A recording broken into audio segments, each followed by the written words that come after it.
today we're going to be learning a little bit about microscopes. And first I wanted to talk about where you guys have seen microscopes before. So you probably watched shows like NCIS or Law and Order, and a lot of times they have these crime labs set up, right? Where they're looking at things under the microscope and trying to connect who did the crime to the crime scene. But sometimes they don't quite get things right. So we're going to watch this little clip from NCIS. Gibbs, meet my new main squeeze. This is Ken, the SEM.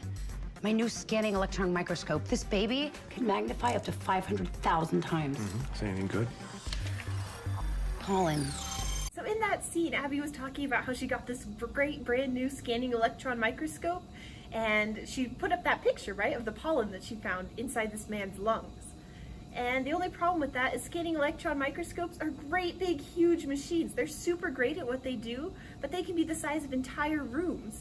What we have here, these are called light microscopes, and they're able to give us images that have color in them, like we saw in the picture that she was using from her small little microscope that found the tabletop. It looked a whole lot more like our light microscopes than the scanning electron microscope. So to identify our microscope, first we got to go over a little bit of the anatomy of what a microscope is made up of. So the first part we see up here is called the head. That includes the ocular lenses, right? They look a lot like binoculars that you're going to put your eyes up into. There's the nose of the microscope. This contains the objective lenses that we rotate around to change the magnification, how close up we want to look at something. And there's also the arm of the microscope. The arm of the microscope is this bit here, and on the back of the arm is the carrying handle. Whenever we pick up a microscope, we want to be super careful. These are expensive machines, so we want to make sure that we have a good grip on them. So I'm going to take one hand here in the handle up in the arm, and a second hand here at the base. That way I've always got two hands on my microscope so that I'm less likely to slip and drop it. All right. The other part of our microscope we want to look at is the stage. The stage can be raised and lowered to help bring our object into focus. And then there's a light source here at the bottom of the microscope. Now I'm going to zoom you guys in so we can look at some things under the microscope together.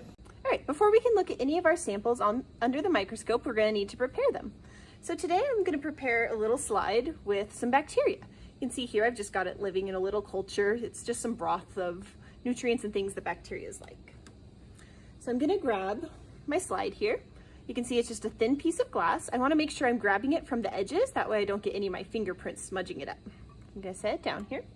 And I'm going to grab just a little drop of my liquid with the bacteria in it. Using my pipette to do that, I'm just going to drip it gently into the center of my plate, doing about 3 drops. You don't need a whole lot of liquid. If you add too much, it'll start seeping off the sides and you won't be able to look at it anyways. Then I'm going to take my cover slip here. It comes with this little piece of paper just to make sure that I don't smudge it up with my grimy fingers. So I'm making sure again to only hold it by the edge, and I'm going to very gently lay it down on my plate.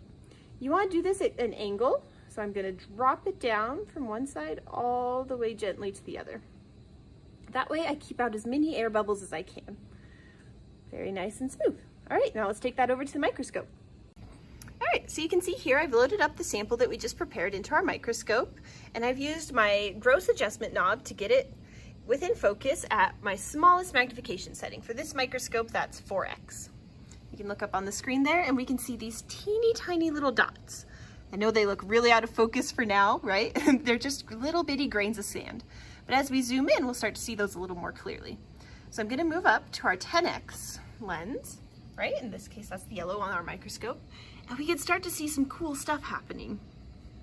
If you look at these tiny black dots, those are Staphylococcus aureus, and these longer, more cylindrical shaped guys are E. coli. So again, I'm going to use my fine adjustment knob just to make that image a little bit clearer for you guys. There we go. And I'm going to move up again to my 40x lens. Now you can see how much darker the image gets as we're moving up in magnification, and that's because of the way that light works. We'll learn a little more about that later in the semester. But we can even see here some of those bacteria, they're not all stationary. Some of them are floating around and moving through the liquid, because bacteria need to be able to move to find food and escape predators, just like animals. All right, so thanks for coming to our lesson on microscopes today.